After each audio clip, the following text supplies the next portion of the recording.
She's a natural at motherhood, you say? Not so fast. Let's talk about it.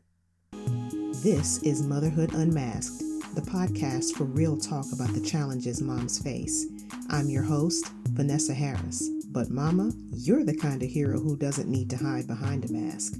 I'm looking forward to connecting with you today. Hello and welcome to episode 21 of Motherhood Unmasked. Whether it's your first time visiting or you're a regular, I'm so glad you're here. Today is the third and final installment in our Mom Myths Unmasked series. And in it, we addressed a couple ideals ascribed to moms as a standard some use to identify quote-unquote good moms. If you didn't catch episodes 19 and 20, the first two episodes in the series, be sure to backtrack and check those out.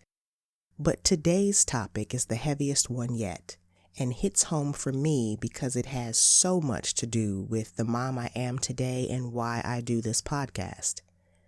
Today, we're talking about the notion that moms are natural nurturers. Nothing could be further from the truth, because you can become a mother by function of giving birth. But nurturing, by definition, is feeding and protecting, supporting and encouraging during a period of development. Oh, that's way beyond biology. Nurturing is heart work. But if your heart is tattered, nurturing is hard work. I chuckle to myself when moms comment on how close I am with my children, especially my daughter, how I seem like I always knew what to do from day one and I make it look easy. Because nothing about my history set me up to be the mom I am today. In my book titled Daddy's Girl Forever, Come Home to the Truth About God's Heart Towards You, I talk about growing up a daddy's girl and how outgrowing my daddy's heart when I outgrew his lap wounded and warped my soul in a way that only my relationship with God the Father, or as I affectionately call him, Daddy God, could heal. But the reason I became a daddy's girl in the first place wasn't because my dad is so cool, although he certainly is. It was also by default. I spent so much time with him because my mom wasn't available, physically or emotionally. Between working as a nurse, nights, and working on her advanced degree, I caught moments with her in passing, and those moments were more dutiful than delightful. I won't go into more detail on that in this episode. We can talk about that another time if you'd like.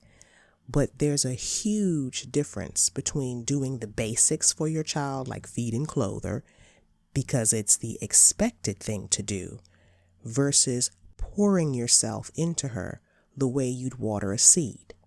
Nurturing requires sacrifice.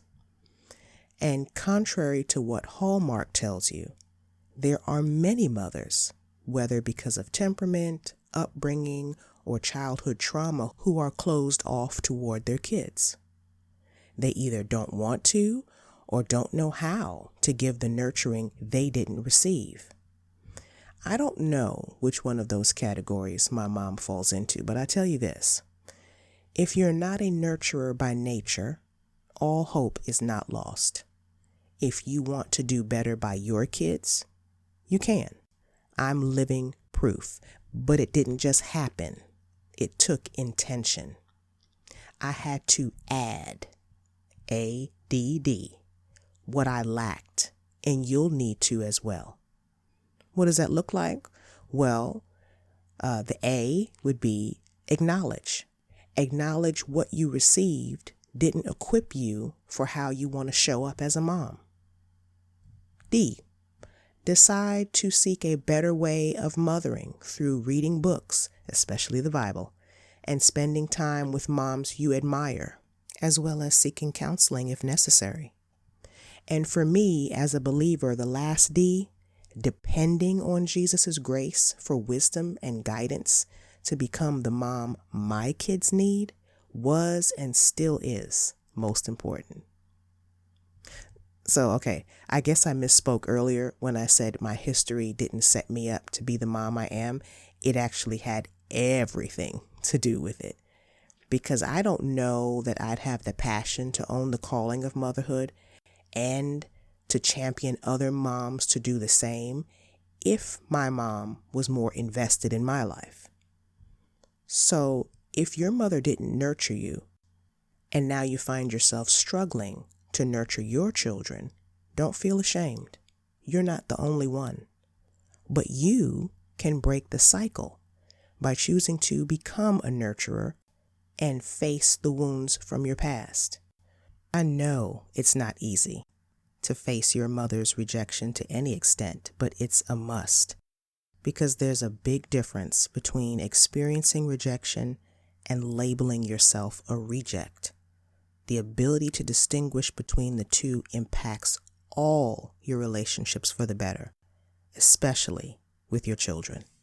And if you're ready, I highly recommend my book, Daddy's Girl Forever, because one, it's based on God's promise that when your mother and father forsake you or put you to the side, He, God Himself, will bring you close. And two, I wrote the book to you. I get why you're stuck, and this book will help you begin the heart work so nurturing won't be such hard work. If you'd like to know more about the Daddy's Girl Forever book, devotional, and study journal, check out the resources link over at vinelifefaith.com/podcast. That's vinelifefaith.com/podcast. This episode was a little heavy. I know, but it was necessary because we moms spend too much time sitting in the pit. So I wanted to throw you a rope and help you climb out. That's what this Mom Myths Unmasked series was all about, and I hope you found it helpful. If you did, be sure to send the episode links to a friend. Next week's episode, episode 22, will be the last one for season 2. You know from episode 10 how I feel about self-care, and allowing myself recovery time between podcast seasons is a part of mine. Besides, it's the holidays, so it's the perfect time for a break. Well, I look forward to you joining me next Tuesday. And until next time, remember, when it comes to you being the mother of your children, you are the woman for the job. Take care. Thanks for making this podcast part of your day today. Before you go, please be sure to rate and subscribe to the podcast. That way you get notified about new episodes while helping other moms discover the show. Motherhood Unmasked is sponsored by Vine Life Faith, where we're breaking negative cycles and building healthy community through connection with Christ. VineLifeFaith.com.